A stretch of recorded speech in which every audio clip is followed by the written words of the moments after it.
Hello students. इसके पहले हमने जो है ट्रेडिंग अकाउंट फाइनल अकाउंट बनाने के लिए ट्रेडिंग अकाउंट को हमने कायदे से पढ़ा था, जिसमें हमने ये देखा था कि ट्रेडिंग अकाउंट में कौन कौन से आइटम आते हैं तथा उसका प्रोफार्मा हमने यहाँ पर दिखाया हुआ था। आज हम उसके अंतर्गत निर्मित किए जाने वाले एक निर्माणी खाते के बारे में बताएंगे।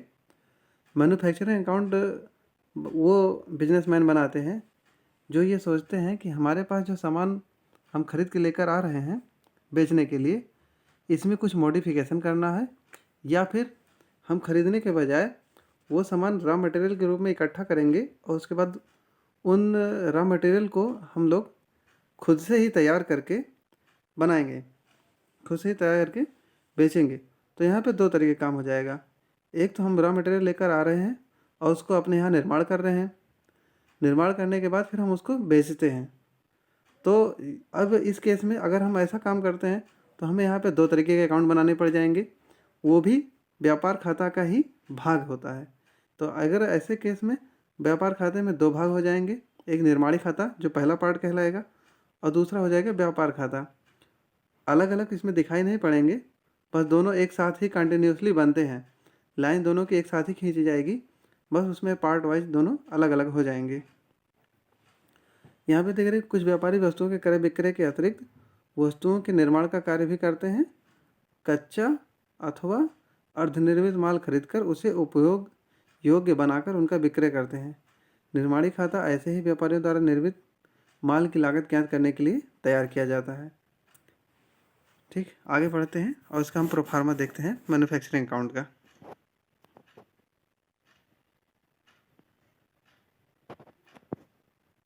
यहाँ पे देख सकते हैं हमने ऊपर यहाँ पे लिखा हुआ है कि निर्माणी खाता और व्यापार खाता, उसमें से पहले का प्रोफार्मा हम यहाँ पे सामने बना के दे रहे हैं, प्रोफार्मा ऑफ मैन्युफैक्चरिंग अकाउंट। तो कुछ चीज़ें इसमें दी हुई हैं। To opening stock, opening stock के अंतर्गत में जैसे हम कंटिन्यूसली ये काम करते रहते हैं और साल जब ख़त्म होता है तो हमको फाइनल अकाउंट बनाने की ज़रूरत पड़ती है, और अगर हम निर्माणी कार्य भी करते हैं तो हमको ये अकाउंट बनाना कंपलसरी तो नहीं है, लेकिन अगर हम इसको बनाते हैं तो हमें अपना कास्ट ऑफ गुड्स सोल्ड निकालने में आसानी होती है। यहाँ पे दिया हुआ है टू ओपनिंग स्टॉक तीन तरीके की, कुछ कच्चे माल के रूप में जिसको रॉ मटेरियल बोलते हैं, कुछ अर्धनिर्मित माल के रूप में जिसको वर्क इन प्रोग्रेस बोलते हैं, और कुछ स्टोर्स होते हैं जो कि हमारे पास पहले से पड़े रहते हैं। हम उसमें से बारी बारी से जब भी हम कोई सामान बनाने के लिए लेकर आते हैं उसमें से थोड़ा थोड़ा इस्तेमाल कर ले जाते हैं। जैसे बोरी वोरी हम उठा लेते हैं या छोटे मोटे कल पुर्जे होते हैं उनको उठा लेते हैं, क्योंकि हम कोई भी सामान बनाएंगे तो ये सारी चीज़ें छोटी छोटी होती हैं, ये लगती हैं। उसको हम स्टोर्स के रूप में ले लेते हैं और हमारे यहाँ ढेर सारा रखा रहता है, जितना जितना इस्तेमाल करते हैं उसको यहाँ पे दिखा देंगे ओपनिंग स्टॉक के रूप में, और उधर जो क्लोजिंग स्टॉक के रूप में भी दिखा देंगे दूसरी तरफ। तो यहाँ पहली तरफ में हम यहाँ पे देख रहे हैं टू ओपनिंग स्टॉक लिखा है, raw material, work in progress, stores, इन तीनों को जोड़कर अमाउंट वाले कॉलम में लिखेंगे। इसी दौरान अगर हम रॉ मटेरियल खरीदते हैं तो हम रॉ मटेरियल के लिखेंगे to purchase of raw material. अगर उस रॉ मटेरियल में से कुछ वापस भी कर दिया गया है तो रिटर्न आउटवर्ड ये लिखा जाता है। उसमें से घटाने के बाद तो हम उसको बाहर अमाउंट को लिख देंगे। फिर कुछ खर्चे होते हैं जो कि हमारे डायरेक्ट मैन्युफैक्चरिंग से रिलेटेड होते हैं, जिसमें कि सबसे पहला दिया हुआ आपको बेजेस दिया हुआ है, बेजेस दिया है, कैरिज दिया है, कैरिज मतलब भाड़ा होता है, to coal gas water electricity expense, power भी इसी में होता है, टू मैन्युफैक्चरिंग एक्सपेंस, कुछ और निर्माणी व्यय हो गए हैं। तो ये सारे व्यय हमारे मैन्युफैक्चरिंग अकाउंट के डेबिट साइड में लिखे जाते हैं। क्रेडिट साइड में कौन कौन से आइटम होते हैं हम उनको देख लेते हैं। यहाँ क्रेडिट साइड में हमारे एक आइटम दिखाई पड़ रहा है। सबसे पहले क्लोजिंग स्टॉक के रूप में बाई क्लोजिंग स्टॉक लिखेंगे। क्लोजिंग स्टॉक हमारा तीन तरीके के रूप में मौजूद रहेगा। यहाँ पे रॉ मटेरियल, कच्चा माल हम जो खरीद के लेके आए हुए हैं, अगर पूरा इस्तेमाल नहीं हो पाया है तो अभी रॉ मटेरियल के रूप में हमारे पास स्टॉक दिख रहा होगा। कुछ ऐसे भी सामान रहेंगे जो साल खत्म होने के दौरान आधे बने हुए रहेंगे, जिसको वर्क इन प्रोग्रेस बोलते हैं। तीसरा स्टोर्स। तो ये सारी चीज़ें इन तीनों को जोड़कर हम क्लोजिंग स्टॉक के रूप में अमाउंट के कॉलम में बाहर की तरफ दिखा देंगे। जो डिफरेंस आता है वो by cost of finished goods, ये हमारा डिफरेंस निकल के आया हुआ है। दोनों तरफ का हम अंतर निकालेंगे तो क्रेडिट साइड में उसका डिफरेंस आएगा। तो इसको हम यहाँ पे लिखेंगे carry down by cost of finished goods carry down. Carry down करने के बाद हम इसको लेके जाते हैं ट्रेडिंग अकाउंट में, क्योंकि मैन्युफैक्चरिंग अकाउंट बनने के बाद ही इसके तुरंत नीचे ट्रेडिंग अकाउंट बनता है। उसको हम देखते हैं। अभी हम उसका ट्रेडिंग अकाउंट का प्रोफार्मा देखने जा रहे हैं। यहाँ पर हम उसको दिखा रहे हैं। ये पूरा प्रोफार्मा है ट्रेडिंग अकाउंट का।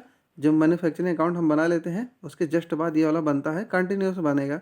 अब यहाँ पे नाम लिखा हुआ है ट्रेडिंग अकाउंट, लेकिन आप चाहें तो ट्रेडिंग अकाउंट ना भी लिखें, ऊपर ही लिख देंगे ट्रेडिंग अकाउंट, उसी में मैन्युफैक्चरिंग अकाउंट शामिल हो जाता है। क्वेश्चन में स्पेसिफिकली दिया रहता है कि अगर आपको मैन्युफैक्चरिंग अकाउंट बनाना है तो मैन्युफैक्चरिंग और ट्रेडिंग एक साथ में बनेंगे। तो यहाँ पे आपने देखा कि जो हम सबसे पहले लेकर आए हुए हैं उसको हम यहाँ पे देख सकते हैं।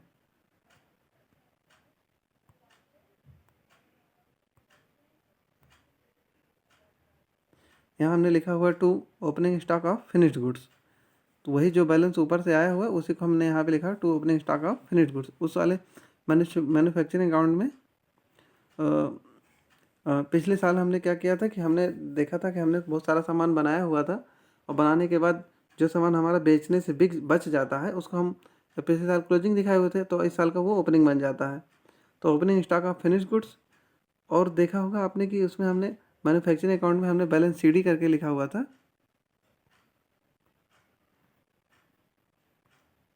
यहाँ पे आप देख रहे हैं by cost of finished goods carry down लिखा हुआ है। ये नीचे ट्रेडिंग अकाउंट में जाएगा।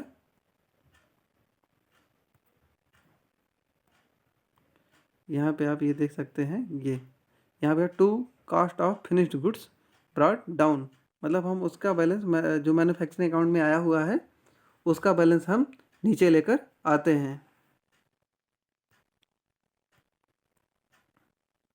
ऐसा देखते हैं। फिर इसमें आगे दिया हुआ to purchase of finished goods. कुछ सामान जो हम बना के रखते हैं उसका हमारा स्टॉक है, और दूसरा to purchase of finished goods. तो ये हो जाता है। कुछ हमने बना हुआ सामान खरीदा भी हुआ है, और हम बनाने का भी काम करते हैं, और बना हुआ सामान जैसे जब आवश्यकता पड़ती है तो खरीद भी सकते हैं। To purchase of finished goods minus return outward. अगर कुछ वापसी किया है तो वापसी को घटा देते हैं, उसके बाद अमाउंट वाले कॉलम में लिख देते हैं। यहाँ भी हो गया to direct expense on finished goods. तो ये कुछ डायरेक्ट एक्सपेंस है उसको भी यहाँ पे लिख दिया गया है। दूसरी तरफ देखेंगे बाई सेल्स लिखा हुआ है, बाई सेल्स में से सेल्स रिटर्न घटा देंगे, वहाँ अमाउंट वाले कॉलम में लिख देंगे। By closing stock of finished goods, जो सामान बेचने से बिक गया है, तैयार हुआ माल जो बेचने से बचा हुआ है उसको यहाँ पे दिखा देंगे। दोनों तरफ का अंतर निकालेंगे। अगर डेबिट साइड ज़्यादा हुआ तो ग्रॉस लॉस आएगा, अगर क्रेडिट साइड ज़्यादा हुआ तो ग्रॉस प्रॉफिट आएगा। इसको हम जो जो आएगा उसको हम यहाँ पे नीचे लेकर जाएंगे। कहाँ पर? इसके बाद हमारा एक प्रोसेस और रह जाता है, फाइनल अकाउंट। फाइनल अकाउंट के अंदर में एक अकाउंट और बनेगा ट्रेडिंग अकाउंट के बाद, जिसको बोलते हैं प्रॉफिट एंड लॉस अकाउंट। तो ये जो ग्रॉस प्रॉफिट आपको यहाँ पे दिख रहा है ये हमारा जाता है प्रॉफिट एंड लॉस अकाउंट में। इसके आगे की वीडियो में हम प्रॉफिट एंड लॉस अकाउंट पर चर्चा करेंगे। तब तक के लिए धन्यवाद।